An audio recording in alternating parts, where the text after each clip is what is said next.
Hey guys, welcome to HKC 217 podcast powered by All Seasons Energy.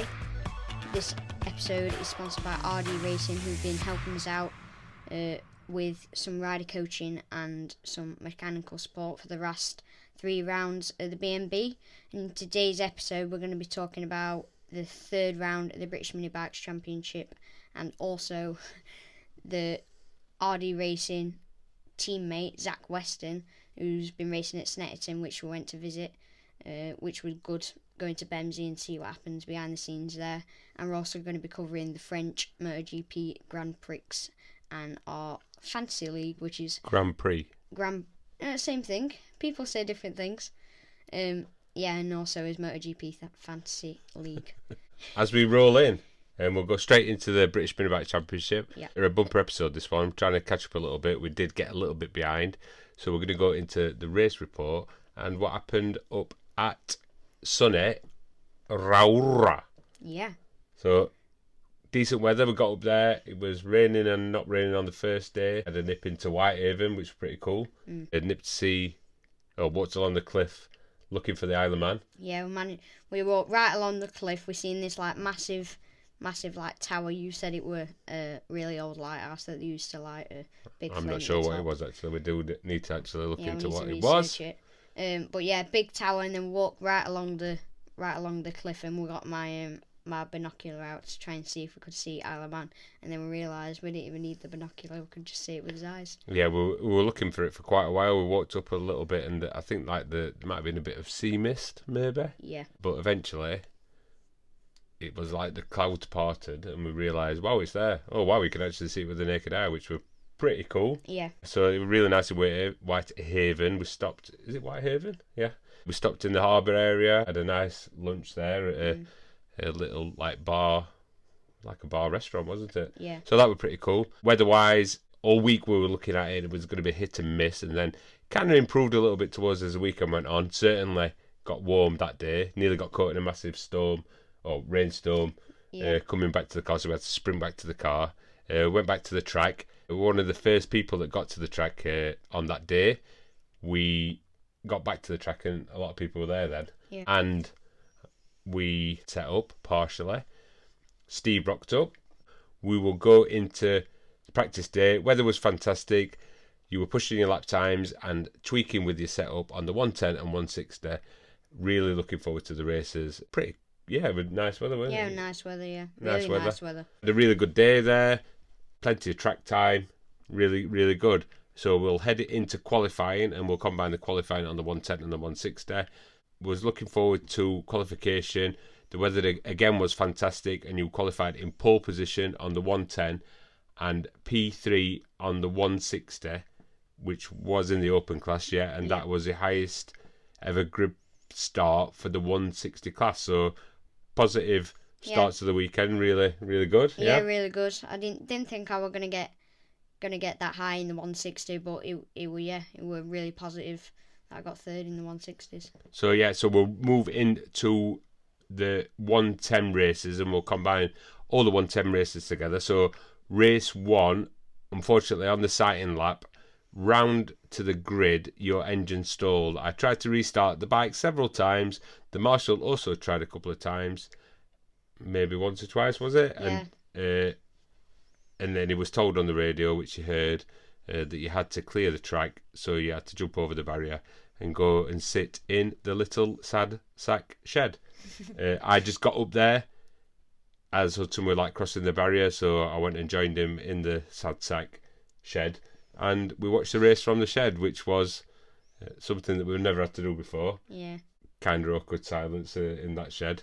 But yeah, got over to the bike, and unfortunately it started straight back up, so bit of a bummer. We did understand it, why they have to clear track, and they wouldn't persist in restarting it, but it is what it is. These things happen.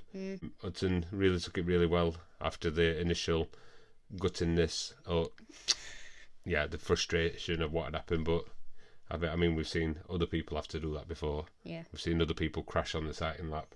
That's even worse. We've seen other people's throttle cables come off. Yeah, Lucas' throttle cable broke in a race, and he's had to sit and watch a race during race. That's pretty bad. Not something that you've ever actually done before, that. So that was race 1, and then we'll go on to race 2. As you had lodged a lap time in race 1, you had to start from the back of the grid. You had a fantastic chat with Harley McCabe and Steve as well, yeah, weren't it? Well, you put together kind of a plan for the race, or for the start. With this plan in mind, you took to the grid, ready for the race. You got a fantastic start, taking 4 riders before the first corner, and then you made a move on P2 at the hairpin, which then set you to close down Parker in P1.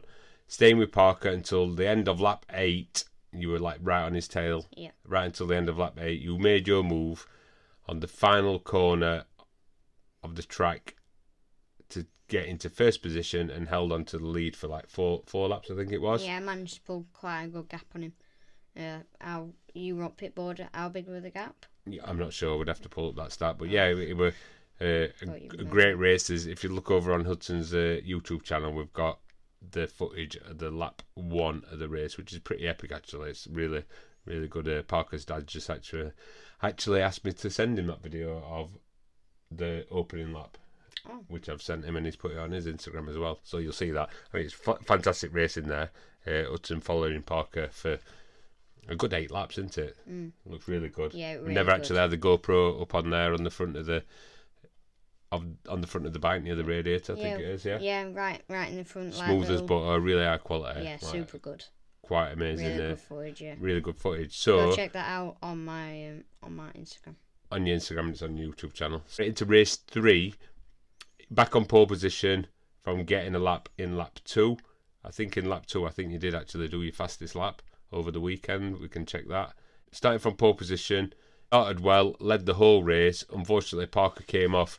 We're a little bit behind you. I think you're on like 4 seconds behind now. Maybe even not that. Maybe 2 seconds behind you, 1.5 seconds behind you. Parker come off. They tried to rejoin him into the race, and I think his foot peg was loose. And his foot peg come off, so he did a lap and then he had to retire, which were really unfortunate. So again, you're watching another rider go through the heartache of kind of what happened with Hudson a little bit. So a great couple of wins under your belt after a disappointing start to the 110 weekend. So we'll go into the 160 race 1. P3 started the race. We put a new tyre on the back of the O'Valley 160. It felt like you didn't have the confidence in the rear of the bike a little bit, and it eventually comes to you like 2 or 3 laps in. You had Daniel bang behind you, pushing you to try and pinch third place off you, basically. Yeah. And it was, you come third in class, second in class was Parker, first in class was Arne, who was flying all weekend, and that was your first O'Valley 160 Cup win. Going into race 2, P3 from the grid, was confident with the bike. I felt I had the pace to push on with the leaders. Arnie stormed off and thought otherwise. So I had to battle with Parker, which I felt I had the pace to test him. But this time I was faced with engine problems, so I had to drop the pace a little and ease the bike home for another third in class, first in the O'Valley 160 Cup. And race 3, this time it was intermittent raining. I think it did actually rain through the race. We opted for wets. It was the right choice because it did rain pretty bad, and then it stopped for the rest of the race, didn't it? Yeah. Didn't feel I needed to push. I was happy with 4th in class. Daniel come and took you for 3rd. I mean, like Daniel, Parker and Arnie were like trapping on quite a significant amount more than you, really, but it were a bit dicey conditions. And you were happy like taking it home in 4th, and that also got you another first in the O'Valley 160 Cup. So a fantastic round, despite being disappointed with the 110 race at the start of the meeting. Happy with the results, and a great time too, with great weather, progression being made in the 160. Yeah. Really good round, that. Really enjoyed it. Really enjoyed it, yeah. Good weather. I was asking you actually, like, do you actually enjoy that track? And you said to me, no. Well, is there parts of that track? Do you want to describe on what your thoughts are? From an outside, it looks an amazing track. It is a good track. It's really nice. Like, is it smooth? It's really smooth. Yeah, there's no bumps or anything. I think the only bump is at the corner at the end of the back straight on the exit, there's a switch in tarmac, and you just come over that, you just get a little bobble. But compared to other tracks, that's like one of the most smoothest tracks. So yeah, it's a really good track. Is it a testing track physically?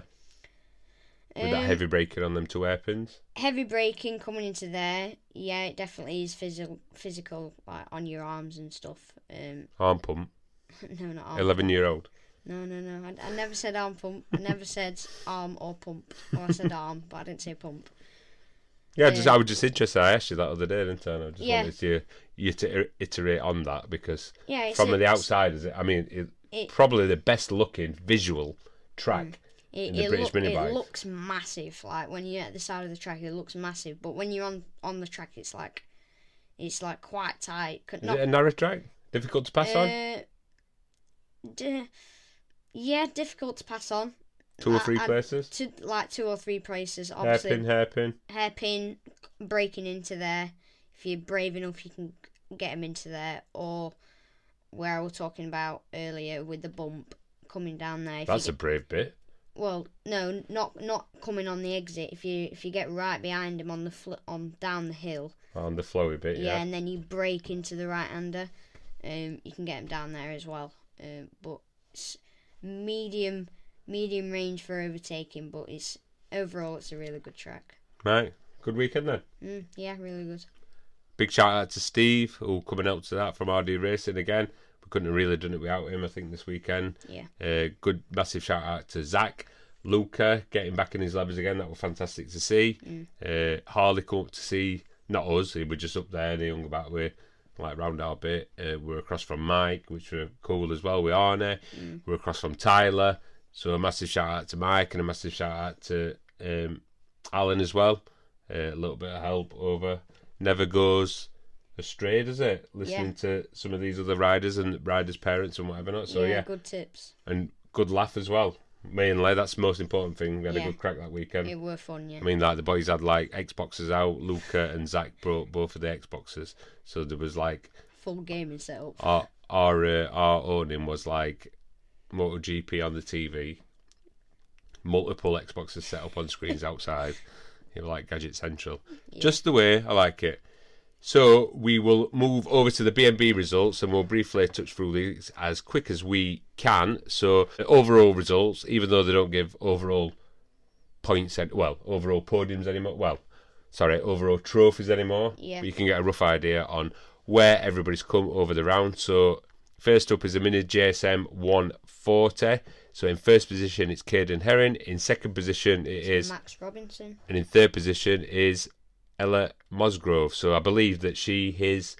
I'm sure she come over with Mike's. Yeah, I can't be sure for that because I don't know her name. But going. Well, she was riding because she definitely had leathers on. Yeah, she had her leathers on because so we didn't notice her leathers, did we? So congratulations to those 3 riders there. Yeah. In the next one, we'll go to the Mini GP 17-inch and JSM 140. So unfortunately, there's not an overall results for this one. So we will quickly nip into this one. So Callum Atherton, I know that he were on a 125, a senior 125 rider. He come in first position. Lakin Payne come in second position, and Billy Carter come in third position in the sprint race 1. There's a mixture of JSM 140s, so there will be different ones on there. I know that Billy, that's his first win on a JSM 140 as well, I think. Yeah, so first podium. He actually got a win there. Yeah, because we did separate. In race 2, it was Callum Atherton again. He's on the Freetech 125 senior. Lakin Payne, he's on a Freetech 125 junior bike, and Billy Carter come in third position overall. So Billy will have actually got a third place overall and the first place for JSM 140 probably on that one.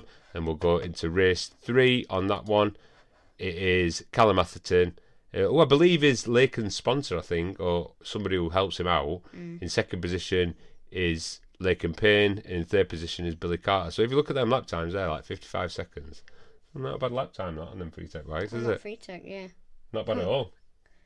Yeah, that's all right. Considering the disparity at Teesside. Yeah, because that is not a bad blinger, that is it? I think because at Teesside I thought If I were to say, I would think the lap times would be worse compared to T-side. I thought the lap times would be worse here compared to my speeding bike. Up and slowing down. Yeah, it's crazy, isn't it? Because of the I noticed that the other day. hairpins and like speeding up and slowing down. Obviously, and acceleration they can tonk a little bit. Maybe the slow pickup of the bikes at T-side. Obviously, it affects it more than what we thought. So a little bit of a shorter, more technical course seems to work better. Seems to work a little bit better. So we'll go into the. This is the mini bike 140. So overall, in first position is Michael Mead. In second position is Tommy Almond, and in third position is Stephen Humphries. So that's the mini GP 140. Mini bike 160 and vets, and we'll go to the overall for that one. I can separate this one out. So the overall for the mini bike 160 is Michael Mead, Paul Baxter in second position, and James Mostica, who we know who's like localist to us, in third position.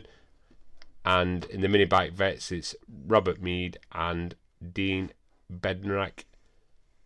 They're the only two in the mini bike vets class. So that is the vets. So we'll go to the mini GP 110. So obviously we know some of these results here. So overall points, like I say, that they don't really count the overall anymore. But Leo come first in there, so he got 56 points. Hudson got 50 points, and Parker got 45 points for that. So with Parker's coming off in race 3 and you DNS in race 1, obviously that's kind of affected the table a little bit there. So oh wow. No, yeah, a bit of a strange one, that, isn't it? Wow, so Leo's in first. And we will go on to the Mini GP 160 overall. I don't think these are categorised either. So these are all the class. So in first position is Arnie Carr, in second position is Parker Cesare, and in third position overall is Hudson Cooper. So that is the Mini GP 140. I should have clicked on that twice. So let's go on to where are we? That was the 160, sorry. Mini GP 90. That ended up being combined into the Super Mini class. Mini GP 190. So, you can actually see the different ones here. So, the Mini GP 190 in first position, Andy Thompson with 61 points. In second position, Tim Patterson with 56 points. And in third position, Tyler Humphries with 50 points, which is the first time that Tyler's rode a 190 there. I don't know if it's on here, but obviously he was. He didn't enter race 3, did he? Because it was raining. Oh yeah. That's why. Yeah. Yeah. He won race 1, won race 2, didn't enter race 3. Yeah, Tyler did quite good on his boneless. Well, 190. he did better than quite good. So we'll go into the Super Mini. So I don't think we can class that one. Is that classed anyway? So Andrea Toledo, 155 points. Paul Baxter with 155 points. So that were a dead heat. Equal on points. Wow. And Lewis Smith in third position. So they would have rolled that back on positions probably overall between the three of them racers. Yeah. That's the Super Mini. And the final one is overall mini bike 140, 190. Is that a different class? Mini bike 190. So Aaron Sackder in first position, and Jacob Smith in second position. I don't know what class that is. Is that mini GP's mini bike 190? Is that mini bike? So that's pit bikes. Is that a pit bike 190 engine with 190s in it? So that covers the results of the British Mini Bikes Round at Rowrah. So we will go over to the. We're going to go to the MotoGP, yeah. So we'll go to the French MotoGP now. So I will move down over to the French MotoGP. So in the French MotoGP, look at him here, all his stats. All the stats, yeah. So in the French MotoGP, going to qualifying, there was a few decent riders in the Q1 of qualifying. So Luca Marini managed to get out of Q1. Augusto Fernandez got into Q2 for the first time. I think that is anyway on the KTM, the Gas KTM. Quartararo, he was stuck in there. Nakagame, so a few notable names that didn't get out of Q1. Quartararo, Nakagame, Mia, Morbidelli, Rins, Petrucci. So we will go into Q2. Bagnaia took pole, only by a fraction, 0.058 from Marc Marquez, who's come out of nowhere, come back from injury. Really good to see him back. Really pushing on a little bit, trying on this new Honda chassis. They've got like a new chassis for this Honda bike, this Calax. Obviously, it must have made a difference. And in third position, Luca Marini. So that is for qualifying. So we'll go into the sprint race results. So we'll go to the sprint, and over here, Pecco Bagnaia takes pole for the start of the sprint race. Martin pushes up into second on the opening lap. Martin is on Bagnaia and looking strong. Miller crashes out, and Marquez is up to third. Martin takes Bagnaia, and then as Pecco battles with Marquez, Binder comes in and steals third. So like a kind of like mugged them both off a little bit. Martin checks out in front, and Binder pulls away from the pack. Pecco and Mark battle it out for their podium places. Fabio crashes out in his own MotoGP, which is unfortunate. Marcus gets taken by Martin for fourth, and the winner is Martin. In second position is Brad Binder, who's been strong for like 2 races now. Yeah. And in third position is Bagnaia.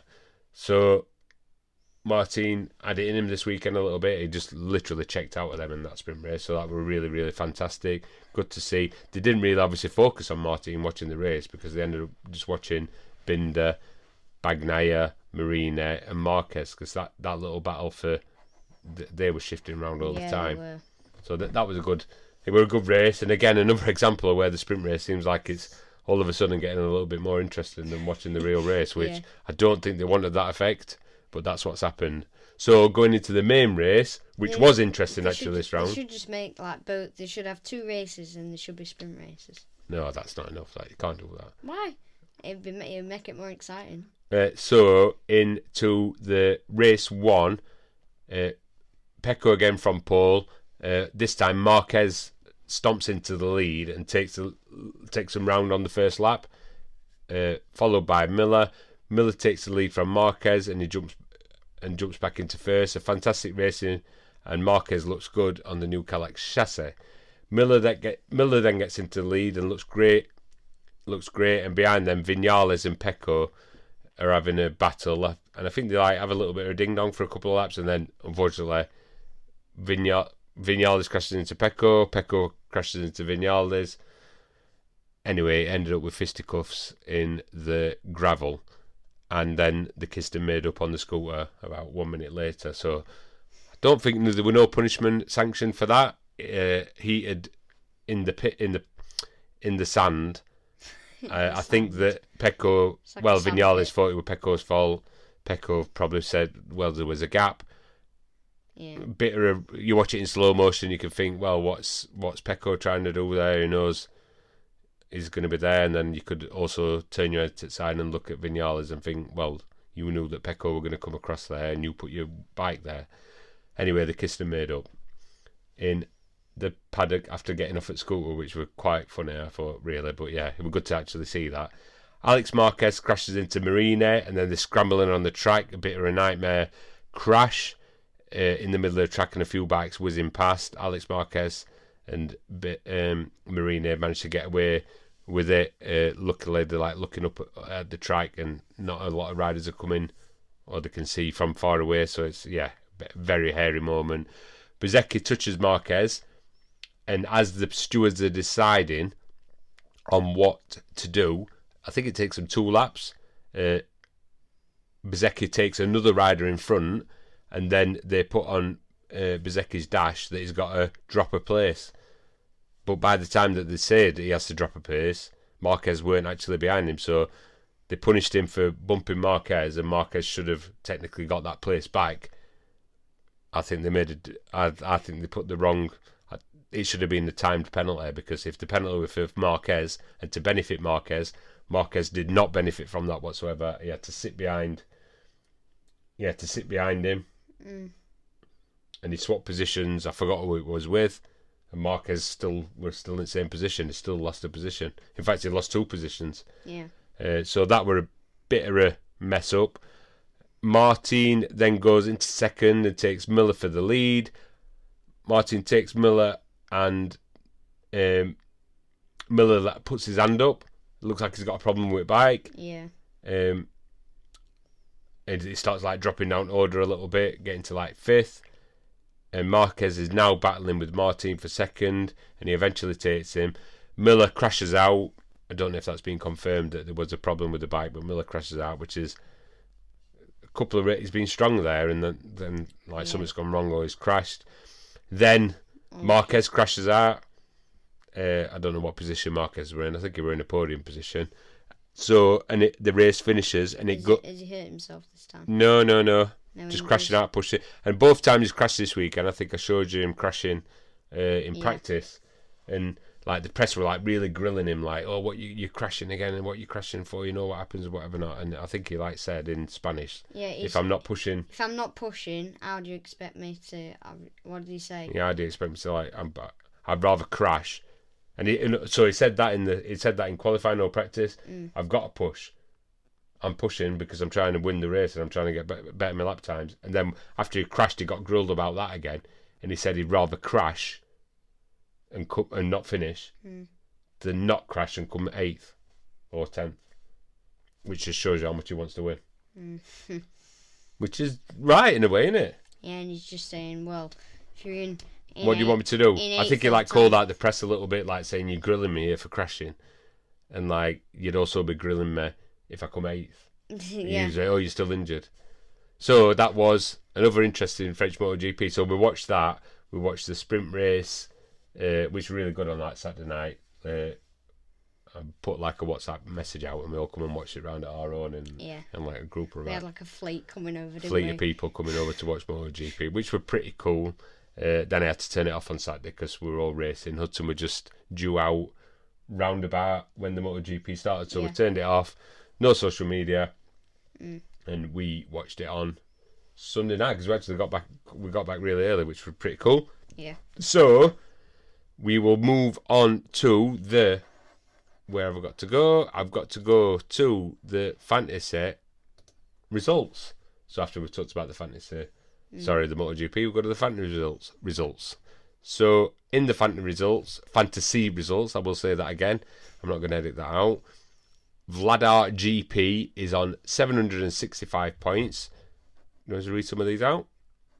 So we got Rambo Racing in second place. He's flying the flag, doing really good. 716 points, 0.25. Yeah. CR91's in third position. Bob the Milk on 707 points. So that's the Brixton MotoGP guy. We've tried to get him to change the name. In fifth position is Late Breakers from Canada. He's on 674, so a little bit off at the top, like 5 there. We can't read all them out because there is 53 members, but we will go down the list and highlight some people that are in there who we know. So we will go down, and in 16th place, in 14th position is Alana. So they're actually in order now. Yeah. So Alana's in 14th position. So we'll have a little quick look at her team. So she's got Jorge Martin, Marco Bezzecchi, Maverick Vinales, and Alex Marquez still. I don't think we could change it. We're asking, and I think we put in Bezzecchi for that one. She's turned into a bit of a Mooney fan. I think she had Marina, and now she's got Mooney. She's got it from you. You're like all over. I got it from Steve. So I'm in 16th position. So we'll go through a little bit more. So in 20th is... so we've got Luca in 20th.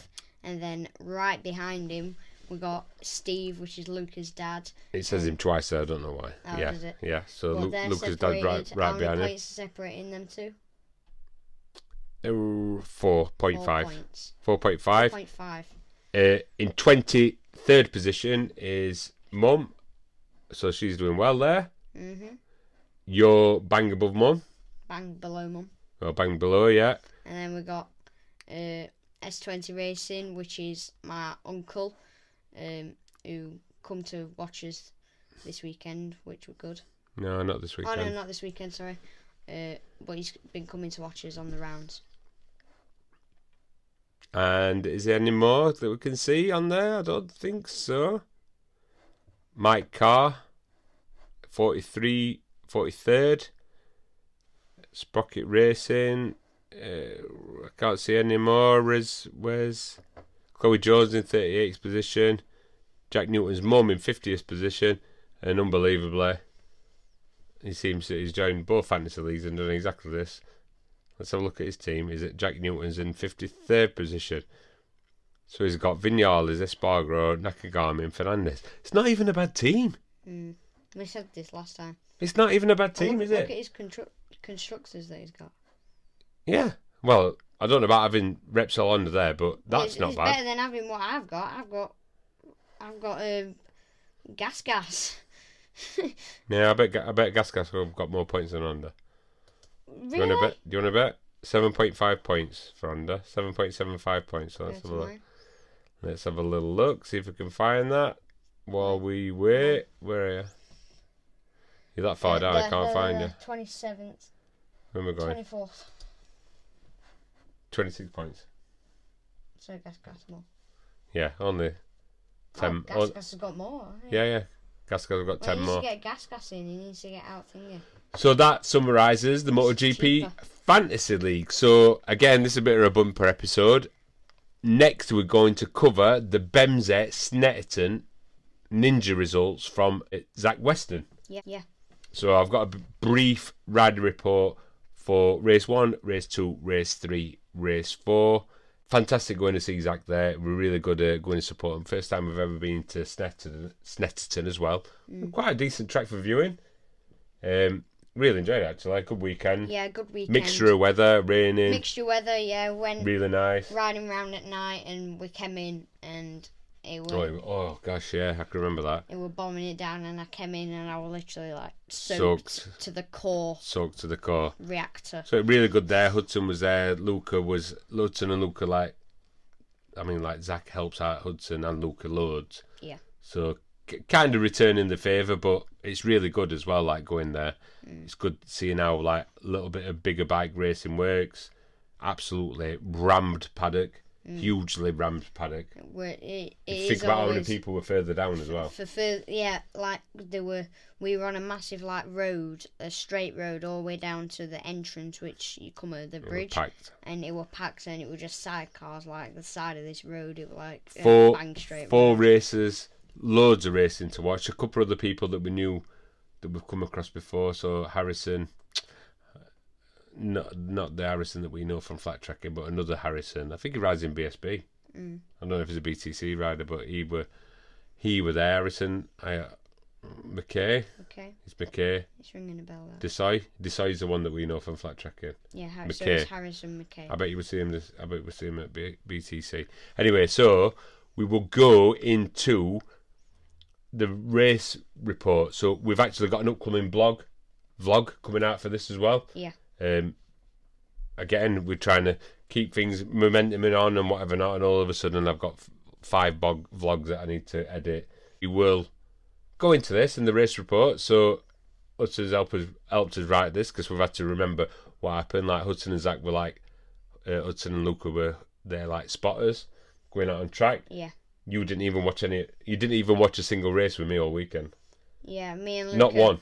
Yes. Not one at all. So I had a phone rack on my handlebars, and then I had my binocular in my my bottle holder underneath.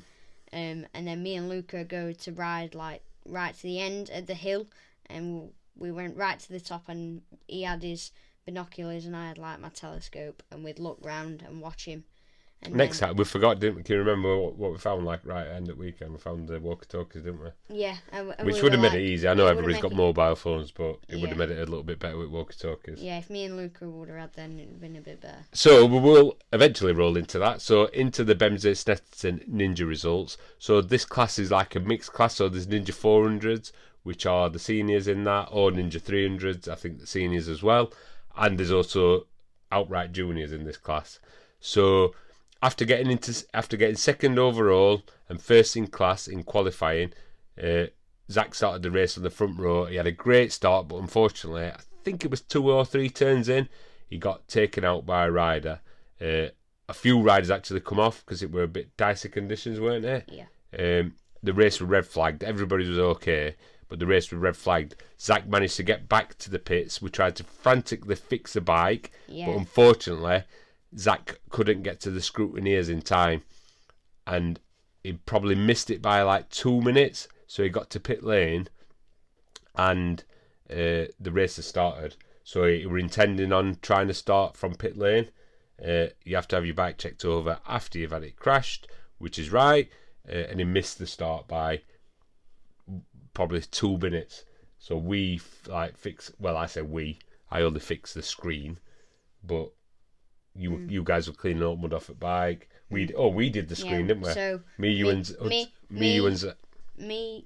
you, Zach, and Luca did the screen. Yeah, that was it. Yeah. Yeah, and then it were Nick and Steve on the peg because the foot peg were like snapped, so they got a new hanger.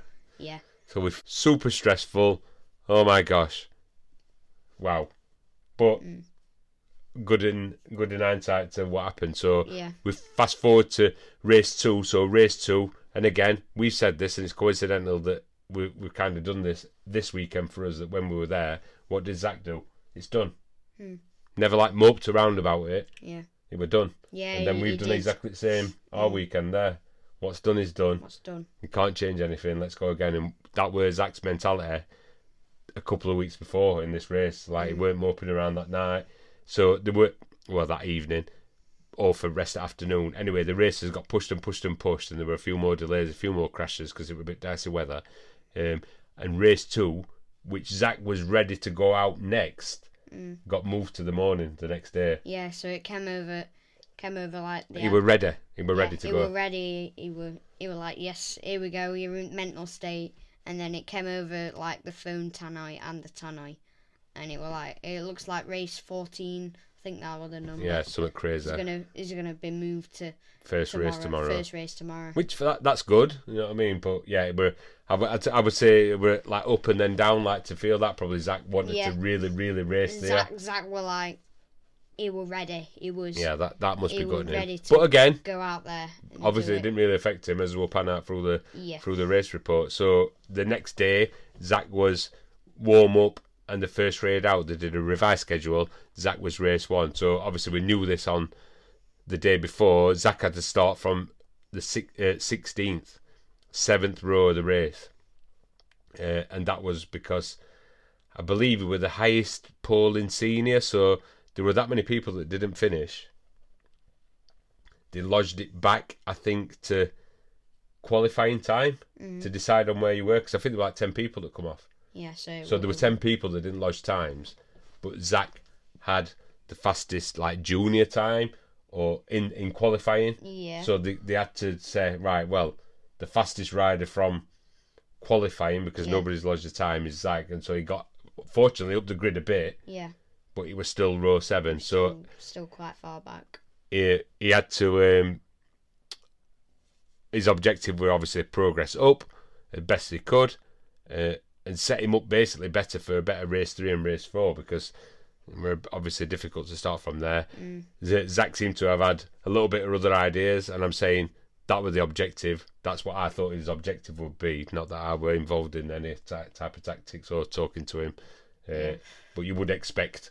Well, he's just going to try and do his best in this one, progress a little bit up the grid, and Zach had other ideas. He made a fantastic progress, getting into a podium position, and he was taken, podium position in class, by the way, and he was taken on the last lap for 3rd in class, which he were actually, I wouldn't say deflated about, but he were a little bit gutted that he'd lost 3rd in class on the last lap. Me and Luca were like, yes, no. Like, it were on last lap, it were like guttering, but hey ho, with his mentality again, he was like, here we go, we're going again for the last 2 races. Yeah, it progressed really good. So into race 3, this time, obviously nearly 10 positions up the grid, he was starting in 8th position. Yeah. Great start, he was in the mix and eventually getting up to first in class, and he took the win and he come 3rd overall racing with adults as well.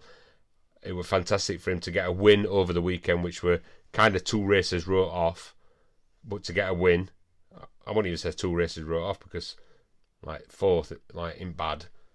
Is it really, considering that you had to start as far back as you did? Yeah. And it set him up perfectly for race 4. So in race 4, starting back on the front row, Zach had one objective. It was to secure another win in class, which is exactly what he did. So that were a drama-filled weekend. Was that more stressful than watching us racing? No. Or is it more stressful when you're involved? But it more were stressful. Yeah. I did feel sorry for him because he did get thrown like right in deep end first race. I was like, no. But he fought back and he got 2 wins. 2 wins. So 2 wins in class. Good haul of points. Decent, yeah. Really decent. Yeah. Yeah. Interesting watching that. Second time we've gone to Bemsee. We will be visiting Bemsee again over this season. I think we've got I forgot when the next one is, but yeah, we'll definitely be going again. Really good watching him. Really amazing watching him. I mean, them ninja. Oh yeah, another fun little thing that we had to do. That we had another bike that we had to go and take to be dynoed. So I rode the bike through the paddock to take it to be dynoed. I just thought I'd point that one out. It's the first time I've rode a road bike for years. He absolutely loved it. So he rode down. We loved the scooter. We loved the scooter, and then he got the permission to ride down this. What were it? We're at 400. 400 that way. So he rode it down. And he stopped him. Did you stop him first? No, I got in second. He set off in second. I set off in second first time. Set off in second because you didn't know how to do gears, so you rode it down. No, you've just taken Mick now. Well, anyway, we'll move on from that. You rode back, and then we said about the quick shifter, and you were like, "Oh, I'm going to try that out." So you get a little bit. We couldn't get quick shifter. Weren't working. No, it weren't working. But you rode down like the near proper the main roadish bit, and you could get a bit of speed. Not that fast. It was felt fast, yeah. But 900 mile an hour. Yeah, I was following on Luca's bike, like. Whoa. Yeah.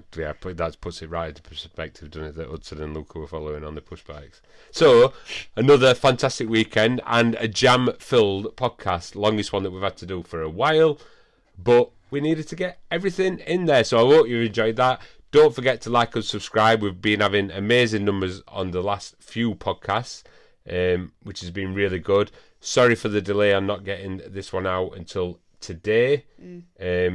If you'd like to like and subscribe, leave a review if you're listening on iTunes or Spotify. If you're watching on YouTube, don't forget to click the like button and subscribe on that, or whatever you need to do on there. Hudson's social media is HKC217. Smash any of them wherever you like and follow. Yeah. TikTok, Instagram, Facebook, Twitter, Snapchat, wherever you find it. Got plenty of little videos and clips, and you'll be able to see that clip that I'm on about where Hudson's amazing start from his British mini bike race. So on that note, we will see you at the next one. Don't forget to head over to Hudson's channels. We're still doing the vlogs. We're just a little bit behind with the videos. Yeah. We've got 2, I believe, in the can. Yeah, 2 in the can. 2 in the can waiting to come. So we've got upcoming, and we will do them in order. We've got the Snetterton blog, which is what we've just been talking about there, and then we've got the Rowrah Round. Yeah. So thanks for watching. Thanks for listening. See you at the next one.